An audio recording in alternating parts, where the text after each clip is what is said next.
Okay, James. I've been dreading and looking forward to this in equal measure. The Cadaver Synod. It is the absolute mountaintop of historical weirdness, Sophie. But to understand how we get to a courtroom with a corpse, we have to understand the man himself. Right, because nobody just wakes up and decides to put a 9-month-old rotting body on trial without some serious beef beforehand. This isn't some sudden whim. The bitterness had been festering for decades.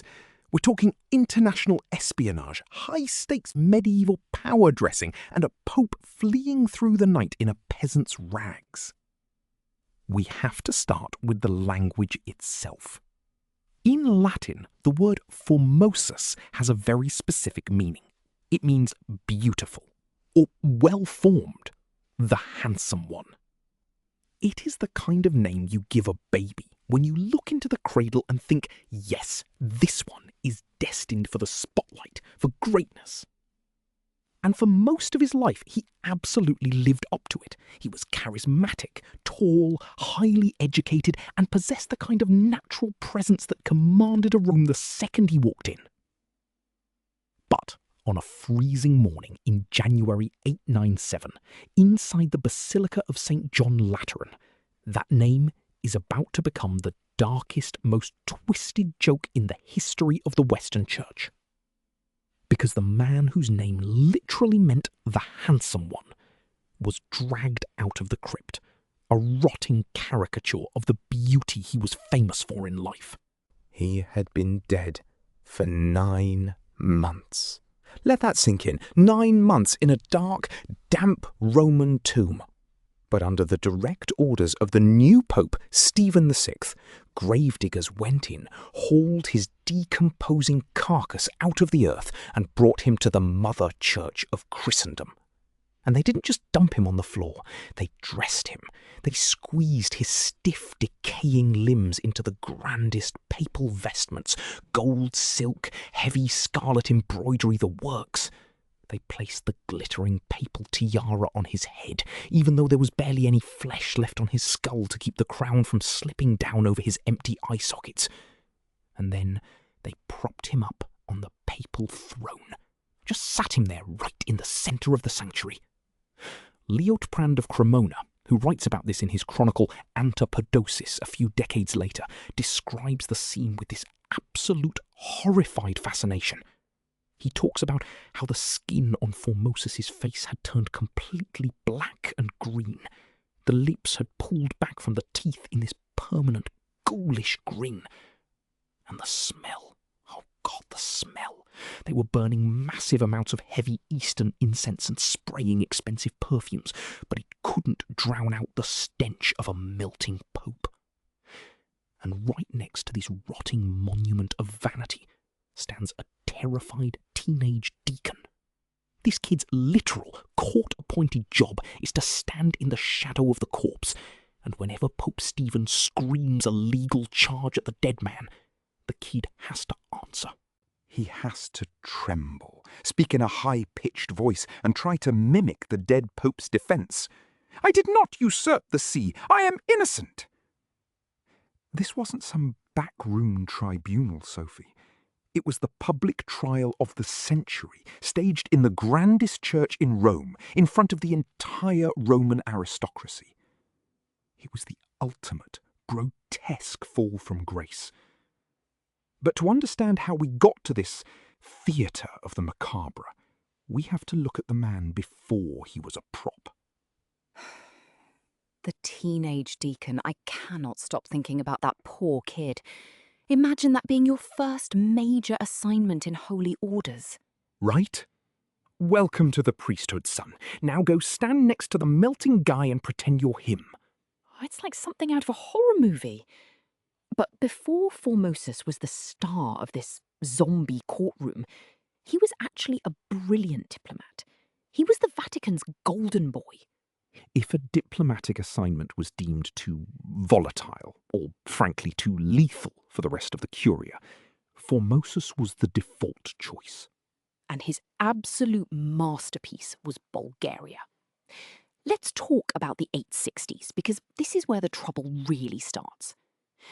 Bulgaria at this time is this massive, powerful, pagan superpower, sitting right on the borders of the Byzantine Empire. Their king, Boris I, decides he wants to convert his nation to Christianity. But Boris is smart. He knows that if he accepts baptism from the Byzantines, he'll become a political puppet of Constantinople. So he writes to Rome, basically saying, hey, send me some of your best guys. Teach me how to do this Roman style. And the Vatican sends Formosus. And, oh my God, he is a sensation. King Boris is completely, utterly charmed by him. According to the annals of St. Bertin, the Bulgarian king became so obsessed with Formosus that he refused to accept any other priest as the head of the Bulgarian church. King Boris basically looked at the entire Roman clergy and said, I'm not converting unless I get the handsome guy with the hair shirt. It's the ultimate medieval leverage play. Boris was essentially treating church alignment as a high-stakes trade negotiation, and Formosus was the only asset he valued. And why did the Bulgars love him? Because Formosus was the king of localized marketing. He didn't try to force these tough, nomadic steppe warriors to suddenly act like soft Roman citizens overnight. We have the actual text he helped draft, the Responsa Nicolae Papae, where he answers their incredibly practical, slightly bizarre questions about Christian life. They wanted to know if they could still wear their traditional turbans. Formosus is like, sure, wear the turbans, just pray to Christ while you do it. They asked if it was a sin for men to wear trousers, because to the classical Roman mind, pants were the ultimate barbarian fashion crime. The future corpse was spending his days writing official Vatican letters about whether barbarian pants were pleasing to God. And he told them, yes, wear the trousers. God does not care about your pants. Just make sure you fast on Wednesdays and don't do military oaths on pagan altars. This was brilliant, flexible diplomacy. He won the entire nation of Bulgaria for Rome. But back in the dark, claustrophobic corridors of the Vatican, his peers weren't celebrating. They were watching his soaring popularity with absolute green-eyed fury. They were terrified of him. To the Roman establishment, this didn't look like missionary work. It looked like a charismatic general building his own private army in the East. I mean, can you blame them? If a guy goes off to the wilderness and suddenly has a barbarian king demanding he be made archbishop, it looks a bit like a coup in the making. It does. But the irony is that while his enemies saw him as this luxury-loving, power-hungry politician, his personal life was almost terrifyingly severe. Oh, the hair shirt? He actually wore one. Every single day. And this is the bit that really complicates his character. Because while Formosus was dining with Carolingian royalty, negotiating peace treaties, and wearing these spectacular gold-woven silk robes, underneath the finery, his skin was raw and bleeding. He wore a coarse, scratchy, agonising horsehair hair shirt directly against his bare flesh. Auxilius of Naples, who wrote this incredibly passionate defence of Formosus a few years after the synod, makes a massive point of this. He notes that when the gravediggers stripped the rotting corpse of its papal vestments, they found this filthy, stiff horsehair garment practically embedded in his decayed skin. It means that every time he was smiling, bowing, and playing the smooth diplomat at the French court, he was in constant self-inflicted physical pain.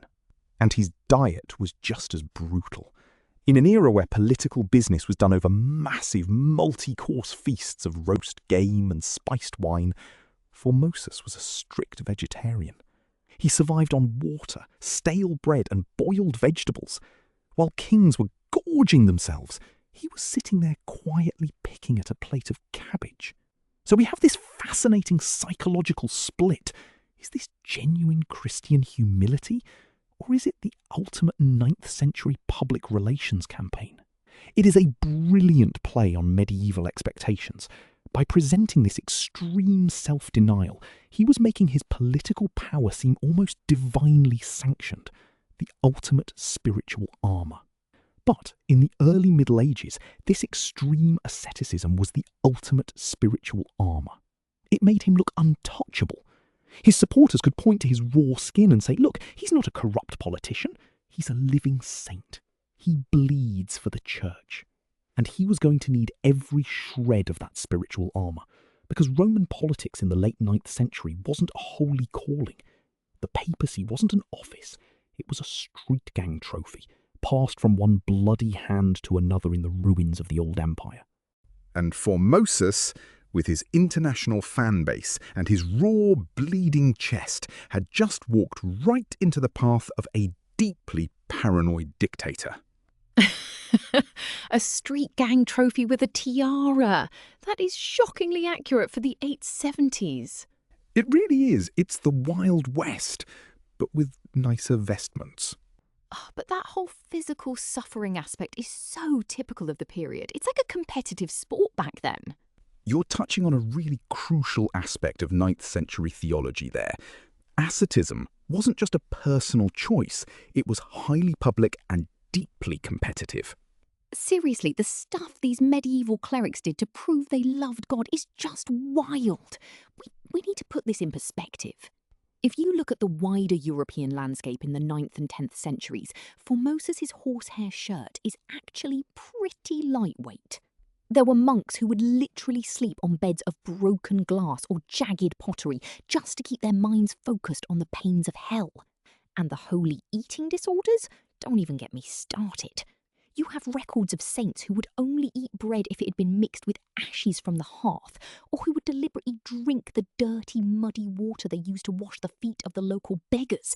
It was this extreme, competitive self-destruction. The ultimate flex wasn't how much gold you had, but how much of your own skin you could shed while still drawing breath.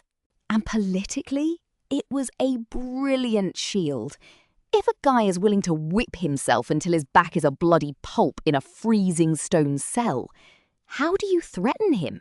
You can't blackmail someone who doesn't value their own physical comfort.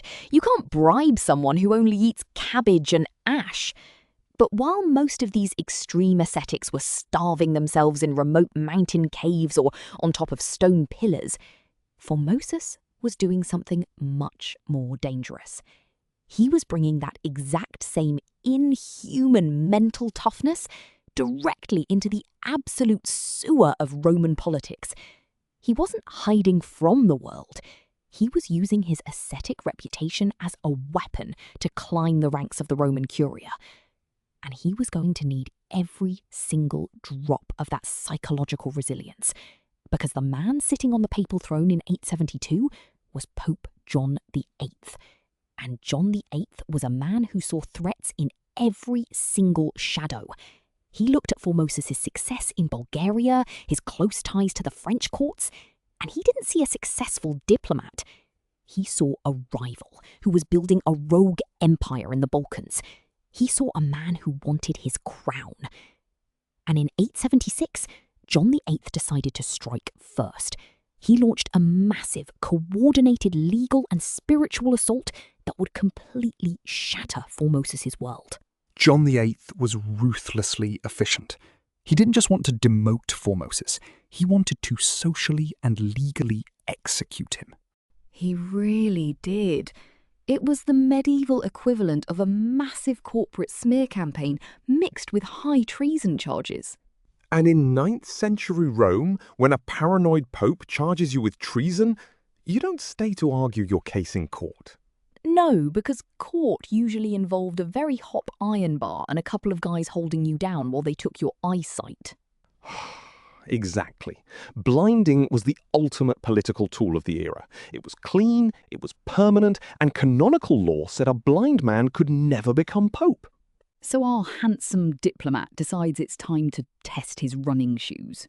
This is the moment where the story turns from a church chronicle into a genuine high-stakes political thriller. It is the dead of night, April 876. The streets of Rome are pitch black, lit only by the occasional oil lamp or guttering torch. Formosus, this highly educated intellectual who had spent his life reading Cicero and negotiating with kings, has to throw off his expensive bishop's robes. He leaves behind his books, his wealth, his grand residence in Porto. He dresses himself in a dirty, smelly, threadbare peasant tunic. The future pope, the grand diplomat of Europe, is scrambling through the Roman gates in a dirty tunic, terrified of being blinded by his own boss. He's literally dodging John VIII's armed patrols, slipping from shadow to shadow, his heart hammering against his ribs. It is the medieval equivalent of Carlos Ghosn sneaking out of Japan inside an audio equipment box. Just this total, undignified, desperate scramble for survival. He runs all the way to France, crossing the Alps in disguise, seeking the protection of his Carolingian allies at the court of Charles the Bald. But John VIII's rage is relentless. He pursues him legally across the continent. In 878, at the Synod of Troyes, John VIII catches up with him. He corners him in a French church and forces him to sign this devastatingly humiliating oath. Reginald of Prume, writing in his Chronicon, record the terms, and they are absolutely brutal. Formosus has to swear that he will never, ever return to Rome. He swears he will never perform priestly duties again. He signed away his citizenship, his priesthood, and his home, swearing that if he ever set foot in Rome again, his soul belonged to the devil. He was reduced to a simple layman, cast out into the cold, stripped of his entire identity, just to keep his eyes in his head. It is a complete legal execution. He signed it under total duress, but of course, Formosus was a master of the long game. Oh, absolutely. An oath signed with a knife to your throat isn't an oath, it's just a script you read to stay alive. And he knew that in 9th century Rome, popes didn't exactly have a long shelf life. The political winds were always about to shift. Yes, the Vatican's Human Resources Department had a very active, very violent restructuring policy back then. They really did. And the way John VIII met his end is one of the most spectacularly chaotic stories in the entire papal registry. So, John VIII is sitting pretty in Rome. He has crushed his rivals, he has exiled Formosus, and he thinks he is completely in control. But his aggressive, dictatorial style had alienated the people closest to him. His own inner circle, his own relatives, had decided they could not survive under his rule. In December 882, they decided to take matters into their own hands. According to the Annals of Fulda, a primary source that does not mince words, they decided to quietly poison his evening wine. But, as we've discussed before, medieval poison was incredibly unreliable. It wasn't the clean, instant arsenic of Victorian novels. The assassins slipped the dose into his chalice, and then they sat back and watched him dine, waiting for him to gasp and fall face first into his plate. But nothing happened. Or rather, it started working, but agonizingly slowly. John VIII was stumbling around his bedchamber, vomiting, sweating, screaming in pain. But his heart just kept beating. And the conspirators, they panicked. They realised that if the papal guards heard the commotion and walked in to find the Pope half poisoned, they were all going to be tortured and executed on the spot. They poisoned his wine, watched him stagger around, got impatient, and just took a hammer to the skull of the Vicar of Christ. One of his own relatives grabbed a heavy iron blacksmith's hammer from the corridor, walked back into the bedroom, and literally beat the Pope's brains out on the stone floor. It is the ultimate mafia hit, played out in the private quarters of the Holy Father.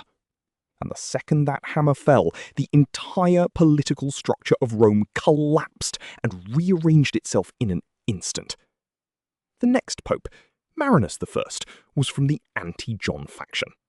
One of his very first acts was to declare Formosus's exile oath null and void. He restored Formosus to his wealthy bishopric of Porto, invited him back to the city with full honours, and welcomed him back into the inner circle. The peasant disguise was gone. The beautiful one was back in Rome, his eyes firmly fixed on the ultimate prize, the chair of St. Peter. Unbelievable. Talk about a toxic workplace culture. If your annual performance review involves a hammer to the head, it's time to find a new job. It's the ultimate hostile takeover. But this is the world Formosus was operating in. It was survival of the fittest. But now he's back, and he's going to make the exact same mistake that got him exiled in the first place, picking the wrong allies in the Imperial sandbox. Oh, it gets so much worse. The next decade of his life is this slow-motion car crash of high-stakes European diplomacy, where a single bad alliance would seal his fate, even after his heart stopped beating. Run through that sequence for me again. Formosus is stripped of his orders, signs a self-damning oath under duress, escapes in rags? He is, for all intents and purposes, a legal non-person in the eyes of the church. And then the moment John VIII takes a hammer to the skull, the entire conviction is just wiped from the ledger? Just like that. No probation, no community service. He's back in his old job, right in the thick of things. That is spectacular. Talk about an administrative U-turn. But how does a guy with that much baggage actually get elected Pope himself? Surely the people of Rome hadn't forgotten he was a fugitive 5 minutes ago. Oh, they didn't forget. In fact, his election in 891 makes modern political campaigns look like a polite poetry reading. Let me paint the picture for you. By the time we get to 891, Rome is not a holy city in any spiritual sense. It's an urban war zone, a playground for rival noble clans who treat the papacy like a neighbourhood turf war. Think of 9th century Rome not as the centre of Western Christendom, but as a territory carved up by medieval street gangs. On one side, you have the pro-German, Carolingian-aligned faction who want a sophisticated international diplomat to protect Rome's global interests. That's Formosus's crowd. On the other side, you have the fiercely nationalistic local Roman aristocracy, spearheaded by the terrifyingly powerful House of Spoleto. They don't want a cosmopolitan intellectual who reads Cicero. They want a local puppet who will keep the tax revenues flowing into their regional strongholds. So, when Pope Stephen V dies in September of 891, these two factions don't go into a quiet, prayerful conclave. They go into the streets with swords and iron bars. According to Ferdinand Gregorovius, in his monumental History of the City of Rome, the streets surrounding the Vatican were literally slick with blood as the two sides clashed hand to hand. Formosus's supporters are fighting room by room, alley by alley, against the followers of a local deacon named Sergius. Now, keep that name Sergius in the back of your mind, because he is the ultimate sore loser, and he is going to play a massive, horrific role in our story later. But in 891, Formosus's musclemen win the day. They physically beat Sergius's faction back from the basilica gates, secure the altar, and thrust Formosus onto the throne. The man whose name literally meant the handsome one is now the vicar of Christ. But he's not sitting on a stable throne, he's sitting on a powder keg, and the match has already been lit by the House of Spoleto. So basically, 9th century Rome is The Sopranos, but with incense and gold-embroidered silk. You don't win an election, you survive a riot. The line between a solemn ecclesiastical election and an outright street brawl had completely dissolved by that point. But this is the tragedy of Formosus, isn't it? He's this brilliant, highly educated diplomat who thinks he can outmaneuver these brutal local warlords using old-school geopolitics. He was trying to apply sophisticated, classical diplomacy to a crowd that only respected raw, physical force, and that mismatch became obvious almost immediately. Right, because the Spoleto family doesn't just go away because they lost an election. They have armies. Specifically, they have Guy of Spoleto, who has already bullied his way into being crowned co-emperor. And then Guy dies in 894, leaving his teenage son, Lambert of Spoleto, as the sole heir to this aggressive local imperial claim. Now, Lambert is just a kid, but his mother, Ageltrude, is the real power behind the throne. She's a formidable, ruthless Lombard princess who absolutely despises Formosus. She marches her son and their army straight to the gates of Rome and basically tells Formosus, "You are going to crown my boy as Holy Roman Emperor, or we are going to burn this place to the ground." And this leads to one of the most agonising, high-tension scenes of his entire papacy. Chris Wickham, in his brilliant study Early Medieval Italy, describes the sheer, suffocating atmosphere of this coronation in 892. You have to picture Formosus, this elegant, proud old diplomat, standing at the high altar of St. Peter's. He is holding the glittering imperial crown of Lombardy, which, by the way, legend says contains an actual iron nail from the true cross. And he has to place this sacred crown onto the head of a teenage boy he utterly loathes, a boy who represents the very thugs who are holding his city hostage. And all around the altar, standing just out of sight of the praying congregation, are Spoletan guards, their hands resting casually on the pommels of their unsheathed daggers. Formosus is literally performing a sacrament at sword point. He is smiling and chanting the Latin blessings, but underneath those heavy gold-embroidered silk robes, his heart is pounding and his mind is racing. Because while he's placing the crown on Lambert's head, he is already plotting how to destroy this boy's family. That's the ultimate puppet state dynamic, isn't it? He's playing the compliant captive, but the moment the Spoletan army marches back to their estates, he reaches for the pen. Exactly. He doesn't accept martyrdom. He doesn't say, "No, I will not crown this illegitimate thug." He plays the game. But the second they leave, he sends a secret letter that changes everything.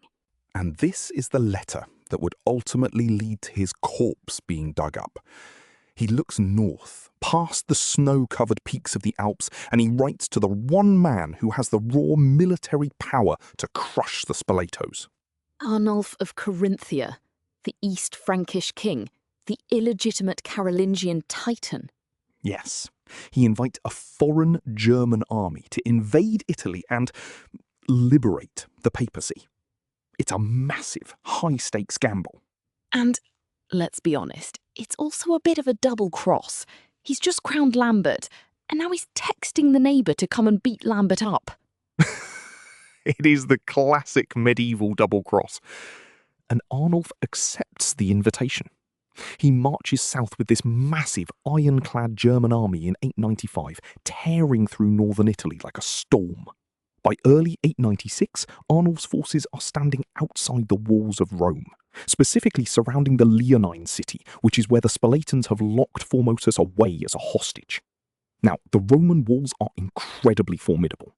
The Spoletans are well provisioned and they are fully prepared to withstand a siege that could last months, dragging the German army into the brutal malaria-ridden Italian summer. But then, we get one of the most bizarre, ridiculous flukes in military history. According to the Annals of Fulter, the primary source for this campaign, the entire siege of Rome was decided not by brilliant tactical engineering, but by a wild rabbit. Yes, a bunny. Apparently, a wild rabbit bolted out from the bushes near the German trenches and ran across the open field toward the Roman ramparts. A few bored, hungry German soldiers saw it, and, being soldiers who hadn't had fresh meat in weeks, they immediately gave chase, shouting and waving their hands. Other soldiers saw this group running towards the walls, assumed a spontaneous secret charge had been ordered, and joined in. Within minutes, thousands of heavily armoured German knights are sprinting in a chaotic, screaming mass toward the fortifications, entirely because they wanted to catch a rabbit for dinner. The Roman defenders on the walls look down, see this massive, uncoordinated, terrifyingly silent charge of crazed Germans rushing at them, and they completely panic. They think the Germans have discovered some secret weakness in the gate or have some invisible weapon. They abandon their posts, drop their spears, and flee into the city centre. The Germans literally scale the abandoned walls, walk through the gates, and take Rome with almost zero casualties. All because of a rabbit. It's like something straight out of Monty Python. I need to check the reliability of that source. A rabbit hunt? The fate of the papacy decided by bored soldiers chasing dinner? I swear to you, it's in the annals of Fulda. You can't make this stuff up. I am incredibly sceptical. That sounds like massive Carolingian military propaganda designed to make the Roman defences look pathetic. Oh, we didn't even have to try. We were just chasing a rabbit and accidentally conquered your capital. Well, maybe. But even if it's slightly exaggerated, the historical reality is that the walls fell. Arnulf marched in and Formosus was saved. Right, and then we get the grand payoff.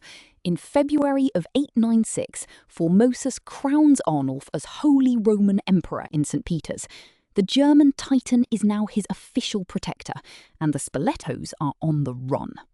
Yes, it is the absolute peak of Formosus's life. He has beaten the local thugs. He has a massive, loyal imperial army at his back. He has won. But this is where the Greek tragedy of his life takes its most brutal turn. Immediately after the coronation, Arnulf decides he needs to finish the job. He leaves a small garrison in Rome and marches his massive army south to besiege the Spoletan stronghold at Spoleto itself, where the ruthless Princess Agiltrude is holed up. Formosus is probably sitting in the Vatican, breathing a massive sigh of relief, watching his saviour ride off to crush his enemies once and for all. But on the march south, somewhere in the brutal, suffocating heat of the Italian countryside, Arnulf is suddenly struck down. It's not an arrow or a sword. He suffers a sudden, catastrophic, paralytic stroke. One day, he is the Iron King of the North, and the next, he is a helpless, drooling invalid, unable to speak, unable to move his limbs. His army, completely demoralised and leaderless, instantly panics. They turn the baggage trains around, put their paralysed king in a litter, and abandon the campaign. They don't just stop the siege, they march all the way back across the Alps, fleeing Italy entirely to secure the succession in Germany. In an instant, Formosus's entire security detail has vanished. The massive shield that was protecting him from the Spoletine wolves is gone. And then, in April of 896, just weeks after Arnulf's army retreats, Formosus suddenly dies. The official record says it was natural causes. He was an old man, after all, and the stress of the last few years must have been unimaginable. But Auxilius of Naples, writing shortly after these events, drops this dark, persistent rumour that Formosus was actually poisoned by pro-Spoletine agents inside his own household. He died with the sound of Spoletine armies marching back toward Rome in the distance, knowing that his great gamble had failed and that the monsters were coming back to the city. It is the ultimate nightmare scenario for a diplomat. He dies knowing his entire coalition has dissolved, his protector is paralysed, and the Spoletines are already marching on the gates. It really is. And the tragedy is that even dying didn't save him from what was coming. Right, because the Spoletos don't just want to take over Rome again, they want vengeance. They are furious that this handsome old diplomat made fools of them, and they are going to make an example of anyone associated with him. But they can't just walk in and install their own guy immediately. There's this weird, brief interlude that is just... it's the ultimate Vatican HR disaster. Oh, you mean Boniface VI? The 15-day pope? This is my absolute favourite piece of transitionary chaos, because Formosus dies and the Spoletans are marching on the city, But the Roman clergy realises they desperately need someone in the chair of St. Peter to negotiate or at least hold the keys. So they look around and they find this guy Boniface. Now, Boniface is a priest who has already been defrocked twice for gross immorality. Twice! I mean, how bad do you have to be to get kicked out of the 9th century Roman clergy? That's like getting kicked out of a pirate crew for being too rowdy. But they drag this twice defrocked guy out of whatever dark tavern he was hiding in, throw the white robes on him and say, "Congratulations, you're the Pope. Good luck with the invading Lombard army." And Boniface VI's reign lasts exactly 15 days. The official cause of death is listed as gout, which is the medieval medical equivalent of, we don't want to explain why he suddenly stopped breathing. It is the ultimate bad temp job.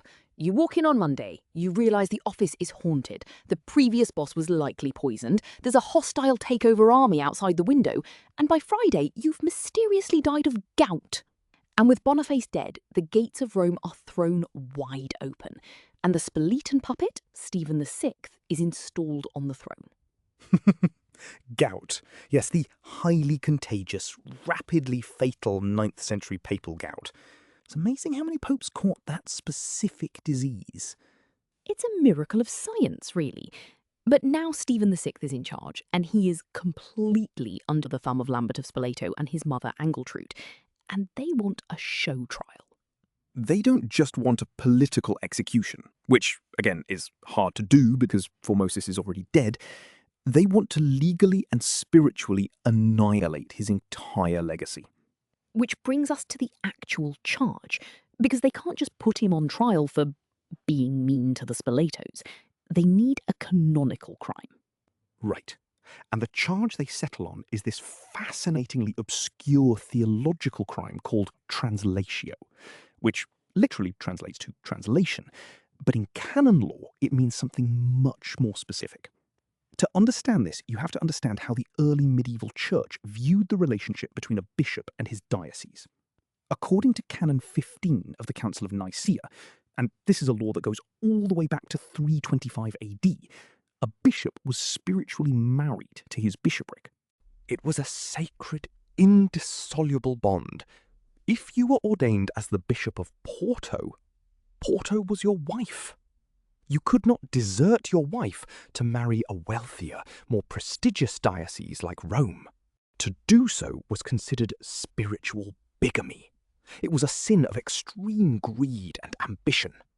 So, the Spoletans argue that because Formosus was the Bishop of Porto first, his election as Pope of Rome was canonically invalid.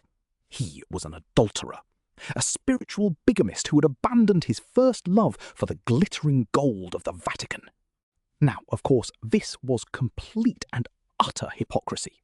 Dozens of bishops had transitioned to other dioceses over the centuries, and nobody had ever dug them up for it.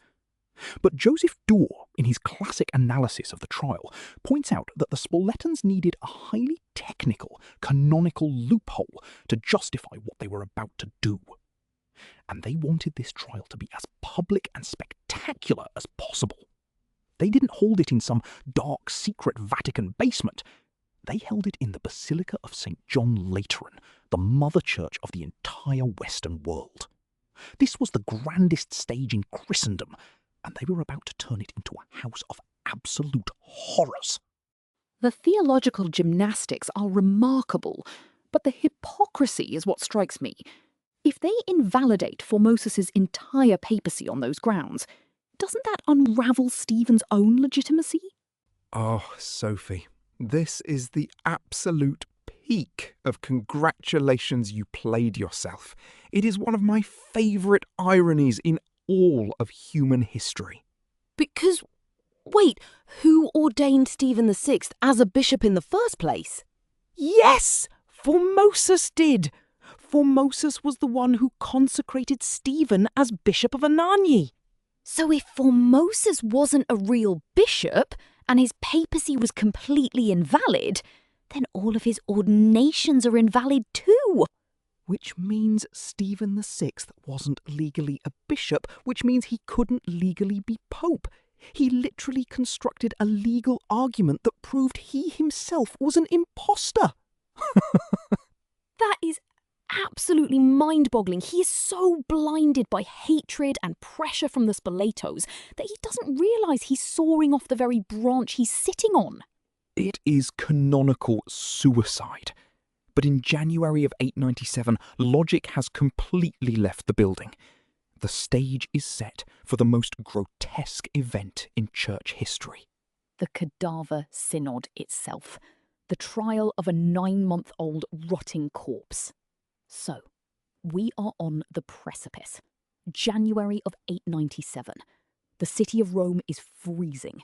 The political landscape is a total nightmare. And the Mother Church of Western Christendom is about to host a trial where the defendant has been dead for 9 months. It is the peak of the winter. And I want you to picture the Basilica of St. John Lateran. This isn't some quiet, candlelit chapel. This is a massive, echoing Roman basilica, the absolute centre of papal authority. And the smell.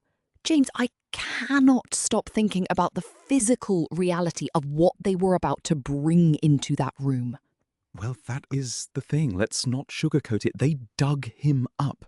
They actually went to his tomb, opened the sarcophagus, and dragged out the remains of Formosus. And this is where the dark, tragic irony of his life hits you right in the face. Remember, his name, Formosus, literally translates from Latin as the beautiful one, or the well-formed. Liutprand of Cremona, writing in his chronicle The Antipodesis, describes this scene with a kind of grim, morbid fascination. He notes that this man, who had been famous in life for his elegance, his striking features, and his brilliant diplomacy, was now a rotting caricature of himself.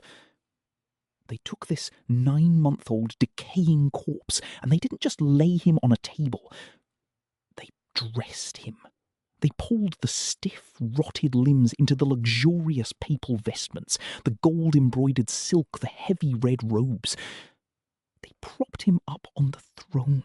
They actually sat him on the cathedra, the official seat of the Bishop of Rome, and they placed the heavy gold papal tiara onto his skull. But because his neck muscles were completely gone, his head kept drooping and the crown kept slipping to one side. So they had to have a deacon stand behind the throne, hidden in the shadows of the heavy drapery, physically holding the corpse's head upright so it looked like he was sitting at attention. And the contrast is just devastating. During his exile in France at the court of Charles the Bald, Formosus had been exposed to the absolute height of the Carolingian Renaissance. He was a scholar. He was probably the only person in that massive basilica who had actually read Cicero and classical theology. He was this highly educated, cosmopolitan intellectual. And now he's being used as a mute, putrefying prop in a theatrical circus run by local Italian warlords who could barely sign their own names. He is sitting there, his skin turning a dark, mouldy green-black under the glittering gold of the vestments, while the court preparers try to douse the air with cheap incense to keep the bishops from vomiting on their shoes. The image of a deacon hiding behind the throne, physically holding up a rotting head. That is an image I am never going to get out of my brain. It is pure theatre of the absurd. But the legal trial itself was even stranger. How do you even conduct a trial under those conditions? A corpse can't enter a plea or cross-examine witnesses. Well, technically, yes. They appointed a defence attorney. A teenage deacon was selected to stand next to the corpse and act as his voice. A teenager? They gave the most important, terrifying legal defence in church history to a kid who was probably shaking so hard his teeth were rattling. According to the letters preserved by Auxilius of Naples, who wrote a brilliant defence of Formosus's ordinations a few years later, the dynamic in that courtroom was completely unhinged. Pope Stephen VI stood up at the prosecutor's bench, and he didn't address the living deacon. He walked right up to the rotting corpse, pointing a finger directly at its face, and began screaming at it. Stephen is shouting, "Why did you, in your ambition, usurp the See of Rome? Why did you desert your diocese of Porto?" Just screaming at a dead man. And then there would be this agonizing, dead silence in the basilica. The teenage deacon would have to step forward, his voice trembling, and whisper a pre-scripted defense in a high-pitched, squeaking voice, pretending to be the spirit of Formosus apologizing or explaining himself. It was like a grotesque form of ventriloquism. And the legal theory Stephen VI was pushing was that translatio, moving from one bishopric to another, was a spiritual crime so severe that it retroactively erased everything Formosus had ever done as pope. This is the mind-bending legal loophole I wanted to talk about. Joseph Daw, in his famous study Le Concile de Ravenne, explains that Stephen VI wanted to declare all of Formosus's ordinations completely void. He wanted to wipe his memory from the official records. But think about the administrative chaos that unleashed across Europe. This wasn't just a political purge in Rome. Formosus had been pope for 5 years. He had ordained hundreds of priests, consecrated dozens of bishops, baptized thousands of infants, and performed countless marriages all across France, Germany, and Italy. With one wave of his hand, Stephen VI was declaring that none of those sacraments were real. If you were a peasant in Bavaria and the priest who baptized your dying child had been ordained by Formosus, Stephen VI was telling you that your child was now burning in hell because the baptism was a fake. He was effectively telling millions of believers that their sacraments were invalid. He threw the spiritual standing of entire kingdoms into question, all to settle a domestic political grudge. And that is why the backlash was so immediate and so violent. But before we get to the public reaction, we have to talk about how the trial actually ended, because the universe itself seemed to object to what was happening. Wait, what do you mean? Did something happen during the trial? Oh, literally.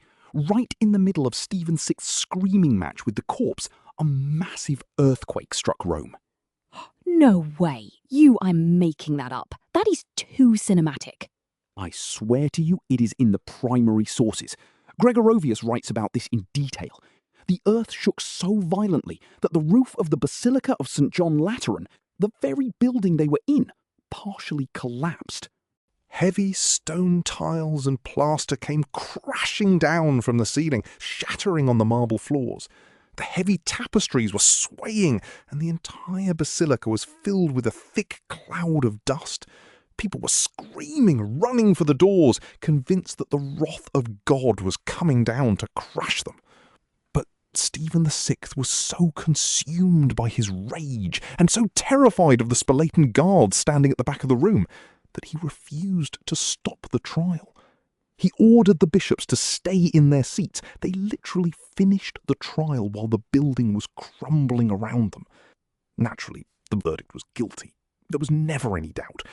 They formally condemned Formosus as a usurper, a perjurer, and a spiritual bigamist. And then came the execution of the sentence. And this is where the physical mutilation begins. They dragged the corpse down from the throne. They ripped the gold papal robes off his rotting skin, tearing the delicate silk. They stripped him down to his bare, blackened flesh. And then they brought out the executioner's knife. Remember back in our last episode when we talked about how Formosus had stood on the balcony of St. Peter's and used his right hand to bless the massive crowds? The 3 fingers of benediction, the thumb, the index, and the middle finger, which represented the Holy Trinity. The court ordered that those specific 3 fingers be hacked off. They took his right hand, stretched it out on the stone floor of the altar, and chopped those 3 fingers off with a heavy blade. The sound of that metal hitting the marble, chopping through dried bone and rotting tissue, it is just sickening. And they did this to symbolically amputate his papal authority. They were saying, with these fingers you blessed the people. With these fingers you placed the crown on the head of the German King Arnulf. We are physically cutting that blessing out of history. Once the fingers were gone, they dragged his mutilated body out of the basilica, through the dirt and the streets of Rome, while a mob of pro-Spoletan supporters threw rocks and garbage at him, before throwing his remains into a common grave for foreigners. The brutality of that, it is so performative.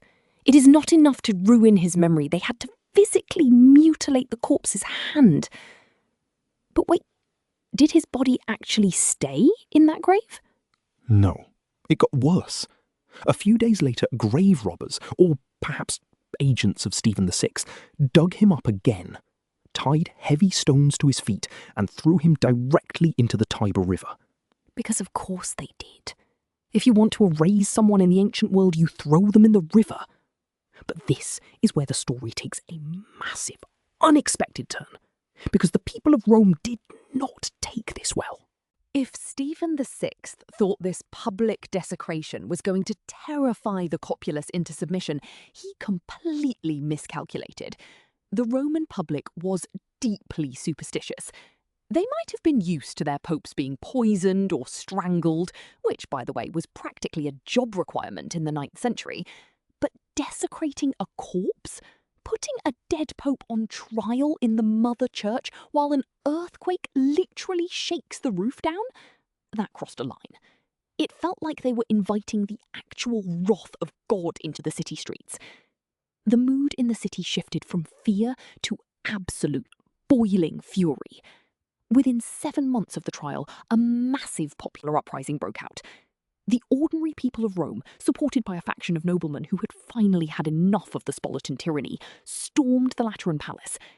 They grabbed Pope Stephen VI, they stripped him of his robes just like he had stripped Formosus, and they dragged him down into the dock. And this brings me to a tangent I have been dying to share, because the physical reality of where they put him is just wild. They threw him into the Tullianum. Now, if you have ever been to Rome, you might know this as the Mamertine prison. It is this ancient, subterranean stone chamber right near the Roman Forum. It is not a normal prison with iron bars. It is a concrete pit. It is almost impossible to get out of by yourself. Now, if you have ever looked at the Roman Forum and the Acropolis, you might have seen the buildings sliding down the hillside, right? The Tullianum prison was built into that hill. It is set into the Roman hillside. It is cool, and it is sealing, because it is a completely closed entrapment. The Tullianum was built into that hill. It is set into the Roman hillside. It is cool, and it is sealing, because it is a completely closed entrapment. The Tullianum was built into that hill. It is set into the Roman hillside. It is cool, and it is sealing, because it is a completely closed entrapment. The Tullianum was built into that hill. It is set into the Roman hillside. It is cool, and it is sealing, because it is a completely closed entrapment. Oh, that smell. Unfortunately, we know this is not a nice place. At this point, all you get is old art, old church art. There is no propaganda. It just doesn't come up. They usually have a treasure pit, where they just dump their old coins and jewellery and gifts. In this case, they've been using it as a sanitation site, as a place of washing away things. And they've let it intentionally deteriorate, and they're making it as dark as possible. And they're keeping it there, because it takes a huge amount of mental energy to get out of this. And when both of them are in it is absolutely debilitating. It destroys your physical being. It is almost like a drug. It just saps you of all your energy and it keeps you down.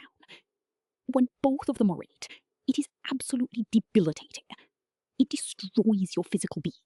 It is almost like a drug. It just saps you of all your energy and it keeps you down. When both of them are in it is absolutely debilitating. It destroys your physical being. It is almost like a drug. It just saps you of all your energy and it keeps you down. What? Over a number of years, because this is something that they would have wanted to do to them. They would have wanted to punish them. They would have wanted to punish them. They would have wanted to punish them. They would have wanted to punish them. Oh, the smell. Unfortunately, we know this is not a nice place. At this point, all you get is old art, old church art. There is no propaganda. It just doesn't come up. They usually have a treasure pit where they just dump their old coins and jewellery and gifts. In this case, they've been using it as a sanitation site, as a place of washing away things. And they've let it intentionally deteriorate. And they're making it as dark as possible. And they're keeping it there because it takes a huge amount of mental energy to get out of this. And when both of them are in it is absolutely debilitating. It destroys your physical being. It is almost like a drug. It just saps you of all your energy and it keeps you down. When both of them are in it is absolutely debilitating.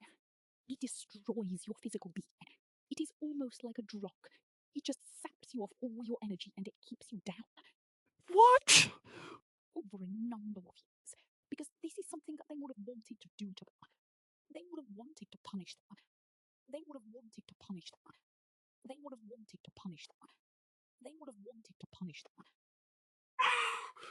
Oh, the smell. Unfortunately, we know this is not a nice place. At this point, all you get is old church art. There is no propaganda.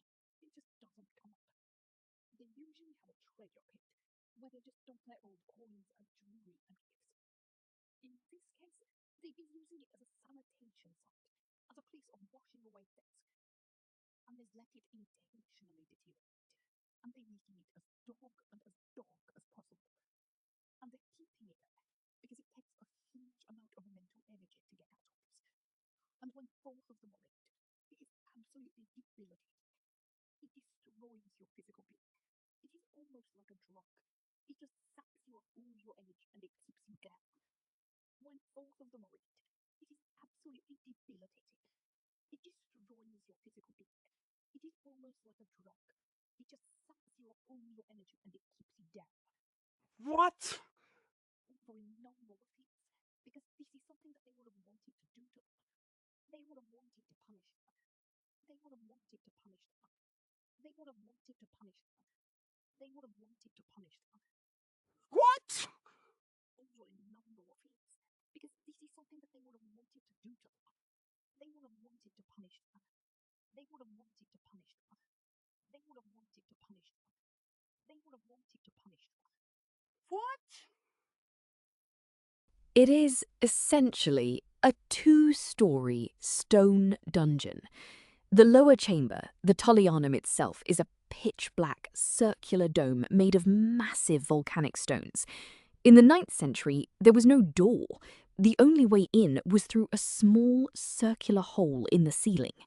They would tie a rope around your waist and lower you through this hole into this cold, damp, completely dark pit. It had no ventilation, no light, and it was constantly filling with slow-seeping groundwater and sewage from the nearby Cloaca Maxima. Sallust, the Roman historian, wrote that the appearance of the Tullianum was disgusting and horrible by reason of filth, darkness, and stench. It was a place where Rome put its absolute worst state enemies. People like Vercingetorix, the Gaulish king, were starved to death down there. And that exact pitch-black, sewage-soaked stone cell is where Stephen VI found himself trapped. He went from sitting on the grandest throne in Europe, screaming at a dead man, to sitting in the dark mud, listening to the rats waiting for his doom.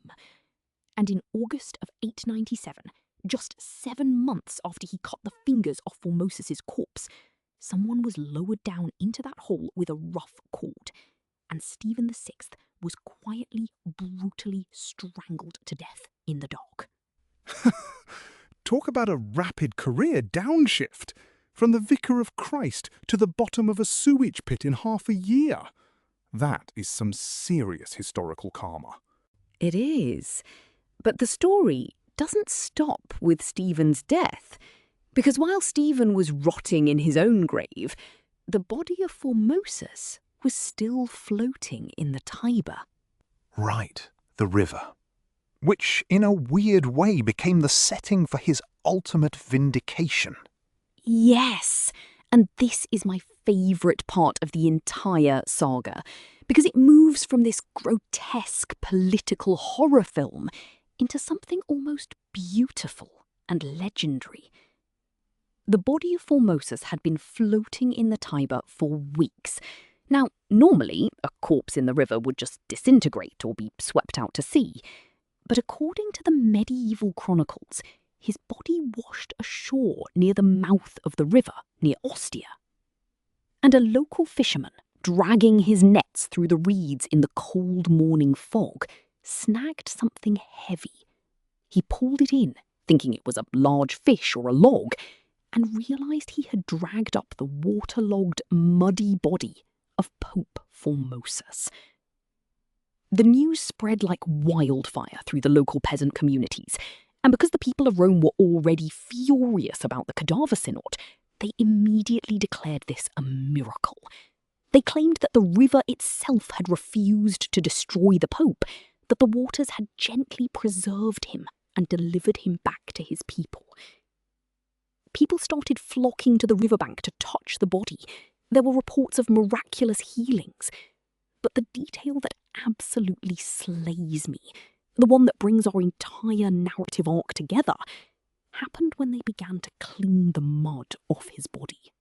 Remember how we started this story? Formosus, the brilliant diplomat, the man who dined with kings in France, but who wore a secret, rough, horsehair hair shirt underneath his gold-embroidered robes as a sign of his secret asceticism. When they stripped away the ruined, mud-caked garments that the grave robbers had left him in, they found that hair shirt. It was still there. It had clung to his decaying skin through the grave, through the trial, through the dirt, and through weeks in the cold currents of the Tiber. For the ordinary people of Rome, that was the ultimate proof. He wasn't the ambitious, greedy usurper that Stephen VI had claimed. He was a true holy man. He had tortured his own skin for God while trying to save the papacy from monsters.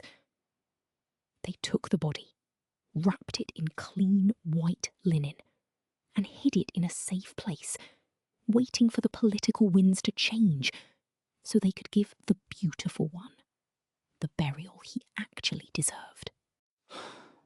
The hair shirt, still clinging to him, that is just... It is incredibly moving, actually. It changes how you see him. He wasn't just a political chess player. He had this deep, quiet core of personal devotion. It really does. It reframes his entire double-dealing career. But the political winds did change, didn't they? What happened when the next pope took over? Oh, the next few years were absolute chaos. It was like a game of papal musical chairs.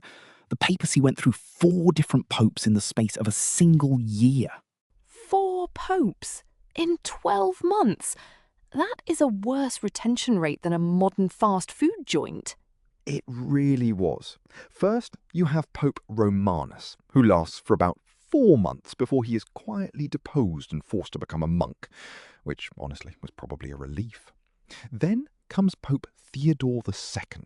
Now, Theodore is only pope for 20 days. 20 days! But in those 3 weeks, he does something extraordinary.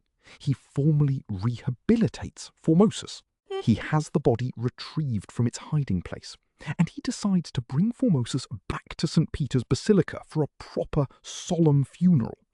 But because the body had spent so much time in the mud of the Tiber, the physical state of the corpse was still a massive problem. Auxilius of Naples describes how the clergy had to use specialised, expensive Eastern perfumes, heavy musk and massive amounts of sweet incense to fill the entire basilica, desperately trying to drown out the stench of decay while the choir sang the solemn Latin hymns. They dressed him in fresh, glittering papal robes once again. They placed a new tiara on his skull. And as they carried the coffin down the central aisle of St. Peter's, there is this beautiful, legendary story recorded by several chroniclers.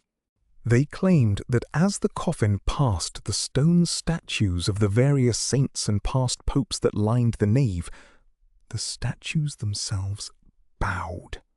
The stone figures bent forward to salute the returning pope, acknowledging that he was indeed the true, legitimate Bishop of Rome.